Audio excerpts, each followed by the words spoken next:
Recently President Putin unveiled things they have from their archives, they say 1,000 years in their archives, and they showed that Sayyidina Isa to be dark skinned, and images that are associated with the people of Sayyidina Isa dark skinned. And from what we taught from Sayyidina Muhammad that Sayyidina Musa was very dark skinned. 70,000 Prophets of Allah, now these ulama are finally admitting, out of 124,000, 70,000 dark skinned Prophets. Means with Islam lies the truth, and all others they put a deception, what we call kufr, that to know a truth and to deceive a people and to make a certain race of people as if they're more important than others. If you look at the paintings and depictions in European museums, you will see Jesus as a fair-skinned, handsome man with long blonde hair, blue eyes, and a tall height. That's the typical physical appearance of any European man in a bid to prove that Jesus was a white man from Europe. But interestingly, the Bible does not explain Jesus' physical appearance. Then how come Europeans have depicted a Jesus of their own choosing? How can we know what Jesus, his mother, and his people looked like? Well, that's when we have to heed toward the Russian vaults holding 15th and 16th century religious paintings. These hidden paintings are now being presented before the world, raising questions about how Europeans depicted Jesus.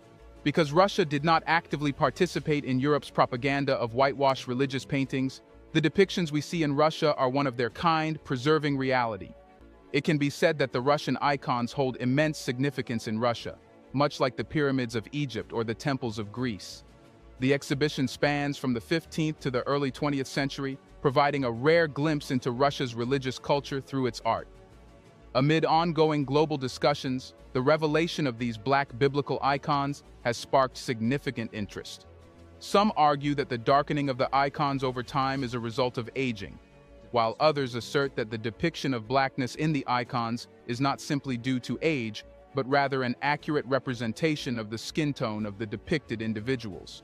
Various experts insist that the blackness in the icons faithfully mirrors the skin color of the individuals portrayed, as they were of African descent. They raise the question of why their clothing did not also change to black in these artworks if age were the sole factor. According to some accounts, after the destruction of the Jewish nation by Titus, millions of Jews fled to Africa and settled in West Africa, where they eventually became enslaved. It is argued that hostility towards black people is not incidental, but rather stems from the disobedience of the Israelites to God's commandments, as described in the book of Deuteronomy. The intermingling of the descendants of Shem and Ham, both believed to be black-skinned, is seen as the root cause of this hostility. Presenting Jesus as black underscores the necessity of acknowledging the injustices inflicted on black individuals and rejects depictions that downplay this reality.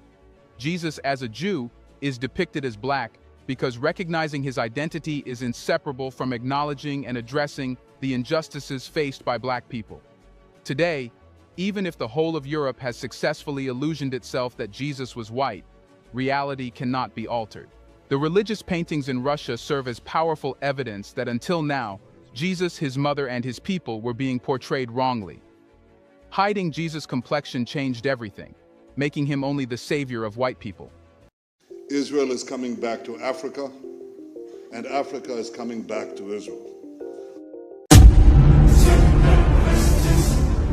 Aus dem Westen